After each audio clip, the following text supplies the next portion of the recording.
Mic testing 1 2 3 1 2 3 Bau.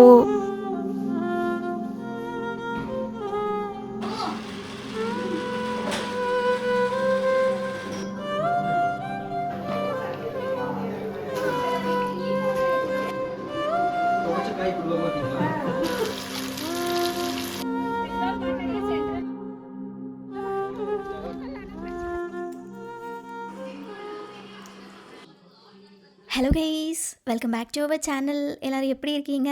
Hope எல்லோரும் ஹெல்த்தியாகவும் சந்தோஷமாகவும் இருக்கீங்கன்னு நினைக்கிறேன். அண்ட் தம்ப்நெயில் பார்த்துட்டே நிறைய பேருக்கு சர்ப்ரைசிங்காக இருந்திருக்கும். எஸ், அக்காவுக்கு மேரேஜ் ஆயிடுச்சு. பை த வே, சித்தியை தான் நான் அக்கான்னு இந்த வீடியோவில் மென்ஷன் பண்ணுறேன். அதை மட்டும் அட்ஜஸ்ட் பண்ணிக்கோங்க. ஏன்னா சின்ன வயசுலேருந்து அக்கான்னு கூப்பிட்டே பழகிட்டோமா, இப்போ டக்குன்னு சித்தின்னு சொல்கிறப்போ எனக்கே கொஞ்சம் புதுசாக இருக்குது. அண்ட் கம்மிங் மண்டே வந்தால் மேரேஜ் முடிஞ்சு 2 வீக்ஸ் கம்ப்ளீட் ஆயிரும். ஸோ 1 வீக் முடிஞ்சதும் இங்கே ஊருக்கு வந்திருந்தாங்க. அண்ட் அப்படியே வீட்டுக்கும் இன்வைட் பண்ணி விருந்து போட்டிருந்தோம். வந்த அன்றைக்கி ஃபஸ்ட் டே பார்த்திங்கன்னா கம்ப்ளீட் வெஜ் தான் ஸ்வீட்டோட. அண்ட் அடுத்த நாள் வந்து ஃபுல்லாகவே நான்வெஜ் போட்டுட்டு அதுக்கு அடுத்த நாள் ஊருக்கு கிளம்புற மாதிரி பிளான் பண்ணியிருந்தாங்க. இந்த வீடியோவில் அந்த 2 டேஸ் எப்படி போச்சு அண்ட் என்னென்னலாம் விருந்துக்காக சமைச்சிருந்தோம் அப்படிங்கிறத இந்த வீடியோவில் ஷேர் பண்ணியிருக்கேன். ஸோ பார்த்து நீங்களும் என்ஜாய் பண்ணுங்கள். இந்த மாதிரி 3 பேரையும் ஃபேமிலியாக பார்க்குறதுக்கே சூப்பராக இருக்குல்ல. ஆக்சுவலி ஆஃப்டர்நூனே வந்து கொஞ்ச நேரம் இருந்துட்டு பேசிட்டு தான் போனாங்க. பட் அப்போது அப்பா அம்மா 2 பேருமே வேலைக்கு போயிருந்ததுனால அவங்கள பார்க்க முடியல. ஸோ ஈவினிங் அவங்கள பார்த்துட்டு அப்படியே நானும் அக்காவும் அடிக்கடி இங்கே கோயிலுக்கு போவோம்ல, ஸோ அந்த கோயிலுக்கு போகலான்னு சொல்லிட்டு ஆஃப்டர்நூனே பேசி வச்சுருந்தோம். அதே மாதிரி ஈவினிங் போல் வீட்டில் விளக்கேற்றி சாமி கும்பிட்டுட்டு அவங்க வந்த உடனே காஃபியும் குடிச்சிட்டு கோயிலுக்கு கிளம்பிட்டோம். அண்ட் மேரேஜ் வீடியோஸை இங்கே ஷேர் பண்ணுறேன். கண்டிப்பாக பார்த்துட்டு உங்களோட பிளெஸிங்ஸை கமெண்ட்ஸில் ஷேர் பண்ணுங்கள்.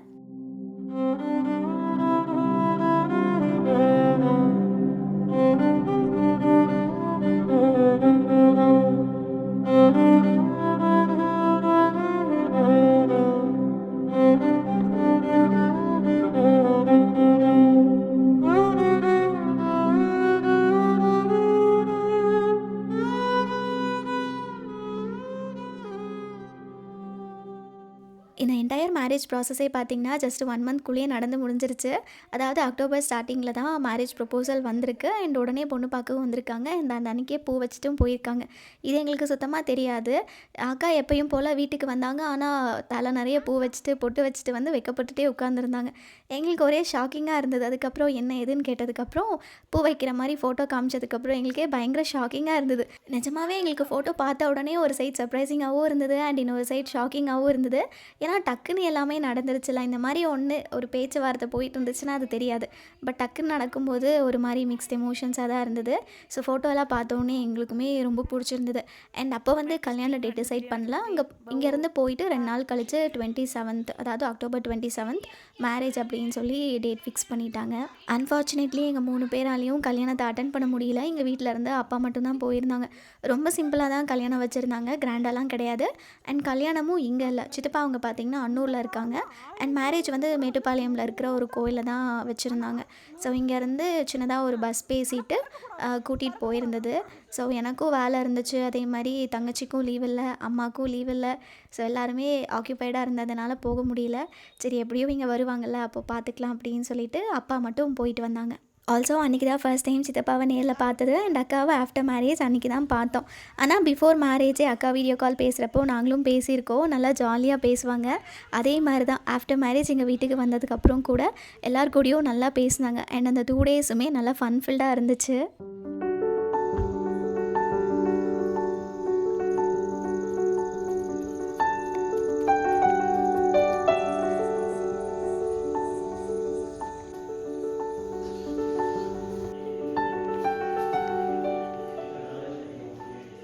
ஈவினிங் ஒரு 5:30 6க்குள்ளே கிளம்பி ஒரு 3 கோயிலுக்கு போயிட்டு வரலாம் அப்படின்னு சொல்லி நாங்கள் பிளான் பண்ணது. ஆனால் நாங்கள் வீட்டில் இருந்து கிளம்பும் போதே டைம் பார்த்திங்கன்னா 6:30க்கு மேலே தான் இருக்கும். ஸோ ஃபஸ்ட்டு வந்து எங்கள் ஊர்லேருந்து கொஞ்சம் பக்கத்தில் இருக்கிற பாலமுருகர் கோயிலுக்கு தான் போயிருந்தோம். இங்கே அடிக்கடி வந்திருக்கோம், நான் வீடியோ கூட எடுத்து போட்டிருப்பேன். பகலில் வந்தோம் அப்படின்னா அந்த வியூஸ்லாம் சூப்பராக இருக்கும். பட் நாங்கள் போகும்போது பயங்கர இருட்டாக இருந்ததா, ஸோ பெருசாக ஒன்றும் ஷூட் பண்ண முடியல. அண்ட் அங்கே கோயிலுக்கு போயிட்டு நல்லா திருப்தியாக சாமி கும்பிட்டுட்டு அதுக்கு அடுத்ததாக வந்து இன்னொரு கோயில் மோக்ஷாபுரி அப்படின்னு சொல்லிட்டு லக்ஷ்மி கோயில். அங்கே போய் பார்த்தா கதவு மூடி இருந்தது. ஸோ அப்படியே உள்ளே போயிட்டு சாமி கும்பிட்டுட்டு அங்கேருந்து வந்துட்டோம். கூடவே அம்மாவையும் வர சொல்லி கூப்பிட்டோம். பட் சமைக்கிற வேலை இருக்குன்னு சொல்லிட்டு வீட்லேயே இருந்துட்டாங்க. நாங்கள் 4 பேர் மட்டும் தான் போயிருந்தோம். என் தங்கச்சிக்கும் பார்த்திங்கன்னா ஆஃப்டர்நூன் ஷிஃப்ட் தான். இவங்க வந்து போன உடனே அவளும் வேலைக்கு கிளம்பிட்டா. அண்ட் நைட் பார்த்திங்கன்னா 11:30க்கு மேலே தான் வருவா. ஸோ இந்த டைம் இவங்க கூட அவளால் மட்டும்தான் டைம் ஸ்பெண்ட் பண்ண முடியல. ஏன்னா அடுத்த நாளும் ஆஃப்டர்நூனே கிளம்பணும். ஸோ ஃபஸ்ட் ஹாஃப் மட்டும்தான் அவளால் இருக்க முடிஞ்சுது. அன்றைக்கி ஒரு 2 கோயிலுக்கு தான் போக முடிஞ்சுது. அங்கே நல்லா திருப்தியாக சாமி கும்பிட்டுட்டு ஒரு 7:30க்கு மேலே தான் வீட்டுக்கு வந்தோம். வந்து பார்த்தா மேக்ஸிமம் அம்மாவே எல்லாமே சமைச்சு வச்சுட்டாங்க. இது பார்த்திங்கன்னா பருப்பு போலிக்கான மைதா மாவு பிசைஞ்சு வச்சுருந்தாங்க. அதுக்கப்புறம் 2 காய், தென் பருப்பு போலிக்கு அந்த பருப்பு வேக போட்டிருப்போம்ல அந்த தண்ணி வச்சு ரசமும் வச்சுருந்தாங்க. டேஸ்ட்டு சூப்பராக இருக்கும். குடும்ப பெண் அவங்க இங்கே இருந்த 2 நாளுமே ஒரே கேள்வியாக தான் கேட்டு போட்டு தள்ளிட்டு இருந்தோம். ஏன்னா ஆஃப்டர் மேரேஜ் ஒரு 1 வீக் கிட்ட அங்கே இருந்தாங்கல்ல. ஸோ என்னெல்லாம் சமைச்சு கொடுத்தாங்க, என்னெல்லாம் பிடிச்சிருந்துச்சு, எப்படி வேலை பார்த்தாங்க, அது இதுன்னு சொல்லி ஒரே கேள்வியாக தான் கேட்டுட்டு இருந்துச்சு. ஆனால் அக்காவுக்கு வந்து அந்த ஊர் புதுசு கிடையாது. ஏன்னா முன்னாடியுமே மேட்டுப்பாளையம் அன்னூர் சைடில் தான் ஒரு 5 இயர்ஸ்க்கு இருந்தாங்க. ஸோ இப்போ அகெயின் இன்னொரு வாழ்க்கையும் அவங்களுக்கு அதே ஊரில் கிடச்சிருக்கு. அப்புறம் ஃபர்ஸ்ட் டே வெஜ் விருந்து போடுறோன்னா கண்டிப்பாக ஏதாவது ஒரு ஸ்வீட் வந்து செய்வோம். So most of the time செய்கிறது பார்த்திங்கன்னா இந்த போலி தான். சாப்பிடவும் நல்லாயிருக்கும் அண்ட் எல்லாருக்குமே பிடிக்கும்ல. அதனால பருப்பு ஸ்டஃபிங் வந்து செஞ்சு வச்சுருந்தாங்க. அதுக்கப்புறம் இந்த மேலே மைதா மாவுக்கு பார்த்திங்கன்னா நாகா மைதா அந்த பிராண்ட் இருக்கும்ல அதை தான் யூஸ் பண்ணாங்க. நிஜமாவே சூப்பராக இருந்துச்சு. லோக்கல் வேறு ஏதாவது பிராண்ட் யூஸ் பண்ணிங்கன்னா அது இடையில பிஞ்சு போயிடும். பட் இது வந்து உண்மையாகவே சூப்பராக இருந்துச்சுன்னு தான் அம்மாவும் சொல்லிட்டு இருந்தாங்க. ஸோ நீங்கள் நெக்ஸ்ட் டைம் இந்த போலி ட்ரை பண்ணுறப்போ நாகா பிராண்டோட மைதா மாவு ட்ரை பண்ணி பாருங்கள். போலியோட சைஸ் குட்டி குட்டியாக இருக்கிறதுனால ஆளுக்கு 2 வர மாதிரி ஃபஸ்ட் இதை வந்து செஞ்சு வச்சிட்டோம். அதே மாதிரி இதை நல்லா சூடாக இருக்கும் போதே கொஞ்சமாக நெய் ஊற்றி சாப்பிட்டா தான் இன்னுமே டேஸ்டியாக இருக்கும். ஆறி போனாலும் நல்லாயிருக்கும். பட் சூடாக சாப்பிடும்போது அதோட டேஸ்ட் இன்னும் வேறு லெவலாக இருக்கும். ஸோ ஃபஸ்ட் இதை செஞ்சு வச்சுட்டு அதுக்கப்புறமா இந்த ரசத்துக்கு தொட்டுக்க ஏதாவது ஒரு சைட் டிஷ் வேணும்ல, அதாவது காய் போக. ஸோ அதனால் கொஞ்சமாக நான் இந்த குட்டி குட்டி அப்பளம் இருக்கும்ல அதுவுமே சைடில் வந்து ஃப்ரை பண்ணி எடுத்து வச்சிட்டேன். ஸோ ஃபைனலி ஃபர்ஸ்ட் டே அன்றைக்கி செஞ்ச விருந்து ஐட்டம்ஸ் எல்லாமே இதெல்லாம் தான். இன்னுமே நிறைய ஐட்டம்ஸ் வந்து செஞ்சுருப்பாங்க. பட் அக்கா வந்து சொல்லிட்டாங்க இதுக்கு மேலெலாம் சாப்பிட முடியாது. ஸோ முடிஞ்ச வரைக்கும் கம்மியாகவே செய்யுங்கன்னு சொல்லிட்டு. ஸோ எல்லோரும் ஒன்றா உட்காந்து சூப்பராக சாப்பிட்டோம். அண்ட் எங்கள் சித்தப்பாவுக்கு பார்த்திங்கன்னா அந்த ரசம் ரொம்ப பிடிச்சிருந்துச்சு. அம்மா கிட்ட வந்து சொல்லிகிட்டே இருந்தாங்க கண்டிப்பாக இதோட டேஸ்ட்டுக்கு வந்து 100 out of 100 கொடுக்கலாம் அப்படின்னு சொல்லிட்டு. அதில் வந்து ஆக்சுவலி அந்த பூரணம் ஆட் பண்ணணும். பட் அது நிறைய பேருக்கு அது கொஞ்சம் ஸ்வீட்டாக இருந்தால் பிடிக்காதுல்ல. ஸோ அதனால் அதை மட்டும் ஆட் பண்ணாமல் ஃப்ரெஷ்ஷாக அந்த மிளகு சீரகம் எல்லாத்தையும் இடித்து போட்டு செஞ்சதில் ஃப்ளேவர் உண்மையாகவே சூப்பராக இருந்தது. இதனால் இங்கே வீட்டில் ஸ்டே பண்ணுறதா இருந்தது. ஸோ முன்னாடி நாள் சாப்பிட்ட உடனே அக்காவும் சித்தப்பாவும் வீட்டுக்கு தம்பி எங்கே விட்டுட்டு கிளம்பிட்டாங்க.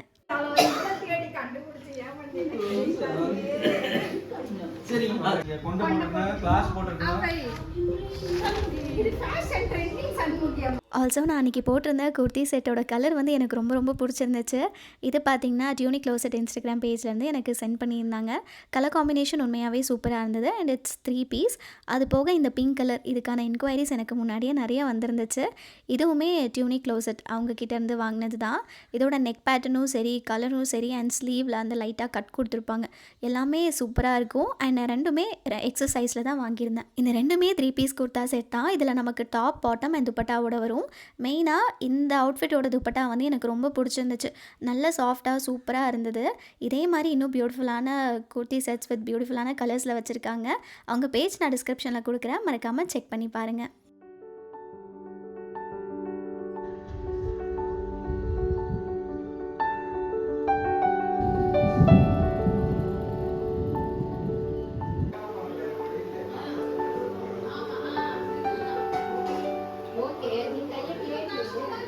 நெக்ஸ்ட் டே அதாவது சண்டே காலையிலேயே அக்காவும் சித்தப்பாவும் வீட்டுக்கு வரும்போதே பாட்டி வீட்டில் செஞ்ச லெமன் ரைஸ், கத்திரிக்காய் கிரேவி, ஒயிட் ரைஸ்லாம் கொண்டு வந்திருந்தாங்க. அது பிரேக்ஃபாஸ்ட்டுக்கு சாப்பிட்டுட்டு லஞ்சுக்கு நான்வெஜ் செய்ய ஸ்டார்ட் பண்ணிட்டோம். சிக்கன் பிரியாணி அண்ட் சிக்கன் குழம்பு அம்மா செஞ்சுட்டாங்க. ஆல்சோ பிரியாணிக்கு பார்த்திங்கன்னா எங்கள் வீட்டில் இருக்கிற குக்கரில் வச்சா பத்தாது. அதனால் பாட்டி வீட்டில் இருந்தே ஒரு பெரிய அந்த பிரியாணி செய்கிற பாட் இருக்கும்ல அதை எடுத்துகிட்டு வர சொல்லிவிட்டு அதில் தான் பிரியாணி செஞ்சுருந்தோம். பட் அதுக்கு க்ளோஸ் பண்ணுற தட்டு சைஸில் எங்கள் வீட்டில் இல்லை. ஸோ அதனால தான் வாழை இலை அது இதுன்னு போட்டு ஒரு வழியாக பிரியாணி செஞ்சுட்டாங்க. சிக்கன் போக ஃபிஷ் ஃப்ரை செஞ்சால் எல்லாருக்குமே பிடிக்குமே அப்படின்னு சொல்லிட்டு நெத்திலி மீன் 1 கிலோவும் இந்த மீன் 1 கிலோவும் அப்பா காலையிலேயே போய் ஹொசூர்லேருந்து வாங்கிட்டு வந்துட்டாங்க. எங்கள் ஊரில் பார்த்திங்கன்னா டேம் ஃபிஷ் மட்டும் தான் கிடைக்கும். பட் அதில் என்ன தான் மசாலா போட்டு நம்ம மேரினேட் பண்ணி செஞ்சாலுமே ஃபிஷ் ஃப்ரை அந்த அளவுக்கு டேஸ்ட்டாக இருக்காது. பட் ஹொசூரில் முன்னாடியே சொல்லி வச்சிட்டோம் அப்படின்னா ஃப்ரெஷ்ஷாக கடல் மீன் கிடைக்கும். ஸோ அதனால தான் இந்த டைம் அங்கே போயிட்டு வாங்கிட்டு வந்துட்டாங்க. அண்ட் இந்த ஃபிஷ் ஃப்ரை மசாலாவுக்கு பார்த்திங்கன்னா லாஸ்ட் டைம் ஆச்சியா சக்தியான்னு தெரியல, ஏதோ ஒன்று ப்ளூ கலர் பேக்கெட் யூஸ் பண்ணேன். டேஸ்ட் உண்மையாகவே சூப்பராக இருந்தது. ஸோ இந்த டைமும் அதுதான் வாங்கிட்டு வர சொன்னா. ஆனா எனக்கு பிராண்டு தான் கொஞ்சம் கன்ஃப்யூஸ் ஆயிருச்சு. சக்தி வாங்கிட்டு வந்தாங்க. ஆனால் இது ஒன்றும் அந்தளவுக்கு டேஸ்ட் இல்லை. இந்த மசாலா கூட பார்த்திங்கன்னா இஞ்சி பூண்டு பேஸ்ட், கொஞ்சமாக எண்ணெய், அது போக தண்ணி தெளிச்சிட்டு மசாலா வந்து மிக்ஸ் பண்ணிக்கலாம். அதே மாதிரி லாஸ்ட் டைம் ஃபிஷ் ஃப்ரை செய்கிறப்போ சரியான கையெரிச்சலாக இருந்தது. ஸோ இந்த டைம் அதை தடுக்கிறதுக்காக முன்னாடியே ப்ரிகாஷனாக பார்த்திங்கன்னா இந்த மாதிரி க்ளவுஸ் போட்டுட்டு தான் மிக்ஸ் பண்ணேன். லாஸ்ட் டைம் எனக்கு கொஞ்சம் டிப்ஸ் கூட கொடுத்துருந்தீங்க, அந்த மாதிரி பர்னிங் ஆச்சுன்னா எப்படி குறைக்கிறதுன்னு சொல்லிட்டு. ஸ்டில் எதுக்கு வம்பு அப்படின்னு சொல்லிட்டு க்ளவுஸ் போட்டுட்டு நல்லா நீட்டாக மேரினேட் பண்ணிவிட்டு கொஞ்ச நேரம் மட்டும் அதை ரெஸ்ட் பண்ண வச்சாச்சு. இது போக மசாலா வந்து நான் இன்னொரு மீனுக்கும் மிக்ஸ் பண்ணி தான் வச்சுருந்தேன். ஸோ அதையும் நல்லா மேரினேட் பண்ணி ஒரு சைடு வச்சாச்சு. ஏன்னா லாஸ்ட்டாக பொரிச்சா தான் அது கொஞ்சம் கிறிஸ்பியாக இருக்கும். முன்னாடியே போட்டு வச்சிட்டோன்னா கொஞ்சம் சொதன்னு ஆயிரும்.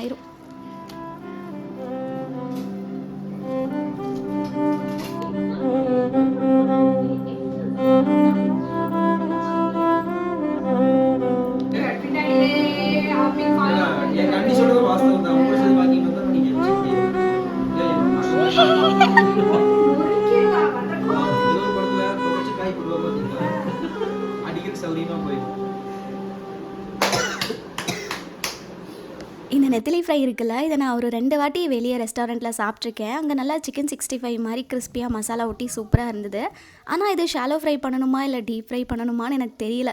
ஸோ நான் மற்ற மீனை எப்படி ஃப்ரை பண்ணுவோமோ அதே மாதிரி தான் தவாவில் கொஞ்சமாக எண்ணெய் போட்டு ஷாலோ ஃப்ரை தான் பண்ணேன். பட் என்னென்னா மசாலா அந்த அளவுக்கு ஒட்டலை. பட் டேஸ்ட் வந்து சூப்பராக இருந்தது. அண்ட் இந்த மீன் பார்த்திங்கன்னா அதே மசாலா தான். இது நல்லா கோட் ஆகி சூப்பராக இருந்துச்சு. இந்த மீனில் 2 பீஸ் மட்டும்தான் ஃப்ரை பண்ணி வச்சோம். மற்ற எல்லாத்தையும் ஈவினிங் பொரிச்சிக்கலாம் அப்படின்னு சொல்லிட்டு ஃப்ரிட்ஜில் எடுத்து வச்சுட்டு சாப்பிட உட்காந்தாச்சு. 1 o'clockலாம் முடிச்சிடலாம் தான் நினச்சோம். அப்படி இப்படின்னு சொல்லி 2:30, 3 கிட்ட ஆயிடுச்சு. அப்பாவும் அன்றைக்கி ஒரு நாள் லீவ் போட்டிருந்தாங்க. அதனால் எல்லாருமே ஒன்றா சேர்ந்து தான் லஞ்ச் சாப்பிட்டோம். எங்கள் தாத்தாவுக்கு நான்வெஜ்னால் பிடிக்கும். ஸோ அதனால் தாத்தா அதுக்கப்புறம் பாட்டியை கூட்டிகிட்டு வந்திருந்தோம். இந்த பாட்டி பார்த்திங்கன்னா எங்கள் அக்காவோட அம்மா. எங்கள் பாட்டி வந்து சுத்தமாக நான்வெஜ் டச் பண்ண மாட்டாங்களா. ஸோ அதனால் அவங்க வீட்லேயே தான் இருந்தாங்க. சாப்பிட்டு முடித்த உடனே அவங்கள கொண்டு போய் ஊரில் விட்டுட்டு ஈவினிங் போல் நாங்கள் மூவிக்கு போகலாம் அப்படின்னு சொல்லி பிளான் பண்ணியிருந்தோம்.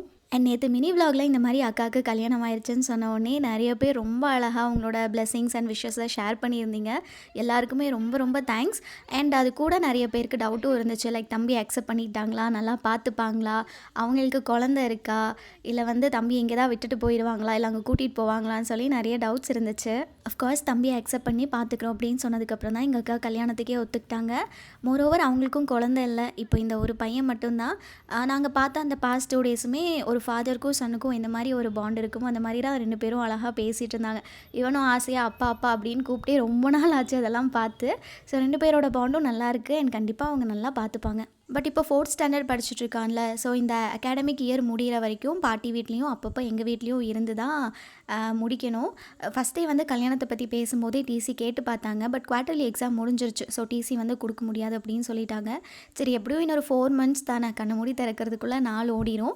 அது மட்டும் இல்லாமல் திடீர்னு அவனை ஒரு புது இடத்துக்கு கொண்டு போய் விட்டுட்டா அவனுக்கும் கொஞ்சம் அடாப்ட் ஆகிறது கஷ்டம்தான். பட் இப்போ இங்கே ஒரு 4 months இருந்துட்டு லீவ் வரும்போதெல்லாம் அங்கே கூட்டிகிட்டு போயிட்டு பழகி விட்டுட்டோன்னா அவனுக்கு அது ஈஸியாக அடாப்ட் ஆயிரும். அதனால் எப்படியும் இனி ஹாஃப் இயர்லி எக்ஸாம் முடிஞ்சோடனே லீவ் வந்துடும். அப்போ ஒரு 15 daysக்கு அங்கே போயிடுவான். அதே மாதிரி அக்கா வந்து அப்பப்போ இங்கே வந்துட்டு போயிட்டு தான் இருப்பாங்க. ஒரு வீடியோ கால் அது இது வச்சு இந்த ஒரு 4 months எப்படியாச்சும் ஓட்டி தான் ஆகணும். நேற்று மினி விலாகில் ஒரு கமெண்ட் பார்த்தேன். லைக் அவங்களுக்கு டிவோர்ஸ் ஆகி இப்போ செகண்ட் மேரேஜ் பண்ணி ஹாப்பியாக இருக்காங்களாம். ஆனால் அவங்க ஃபேமிலியில் யாருமே அவங்க கூட பேசுகிறது இல்லையா. இருந்தாலும் அவங்க என்ன சொன்னாங்க அப்படின்னா, எனக்கு அவங்களோட வேலிடேஷன் தேவையில்லை, நான் இப்போ சந்தோஷமாக இருக்கேன் அப்படின்னு சொல்லிட்டு. உண்மையாக சொல்ல போகணுன்னா தட்ஸ் த ஸ்பிரிட். ஏன்னா மற்றவங்களோட வேலிடேஷனை ஒதுக்கி வச்சுட்டு அவங்களோட சந்தோஷத்துக்கு இம்பார்ட்டன்ஸ் கொடுத்ததே கிரேட் தான். மென்னோ உமனோ ஃபார் சம் ரீசன்ஸ் டிவோர்ஸ் ஆகியிருக்கலாம். ஒரு எங்கள் அக்கா ஸ்டோரி மாதிரி டெத் ஆகிட்டாங்க அப்படின்னா அதுக்கப்புறம் அவங்க செகண்ட் மேரேஜ் பண்ணிக்கிட்டாலும் சரி, இல்லை சிங்கிள் பேரண்ட்டாக இருந்தாலும் குழந்தைய பார்த்துக்கிட்டாலும் சரி, அது அவங்களோட லைஃப்காக அவங்க எடுக்கிற டெசிஷன். ஸோ அந்த டெசிஷனை எப்போவுமே நம்ம ரெஸ்பெக்ட் பண்ணணுமே தவிர அதை போய் குவெஷன் பண்ணக்கூடாதுல்ல. ஏதாவது ஒன்று நடந்துருச்சுன்னு வச்சுக்கோங்களேன், சுற்றி இருக்கிற ஃபேமிலி மெம்பர்ஸ் அண்ட் ரிலேட்டிவ்ஸ் எல்லோரும் உங்களுக்காக நாங்கள் இருக்கோம், நாங்கள் பார்த்துக்குறோம், குழந்தைய பார்த்துக்குறோம், ஏதாவது கஷ்டம்னா எங்கள் கிட்டே வாங்க அப்படின்லாம் சொல்லுவாங்க. ஆனால் சொன்ன மாதிரி நடந்துக்கிறது ஒரு சில ஃபேமிலிஸ் மட்டும்தான். அது ரொம்ப கம்மியாக தான் இருக்காங்க. மற்றவங்களாம் பார்த்திங்கன்னா அன்றைக்கி கூட ஒரு டயலாகாக பேச விட்டுட்டு போவாங்க.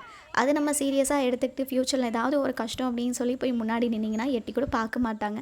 ஸோ உங்கள் லைஃப்பில் எவ்வளோ ஸ்ட்ரகிள்ஸ் வந்தாலும் அதை நீங்கள் தனியாக தான் ஃபேஸ் பண்ண முடியும்.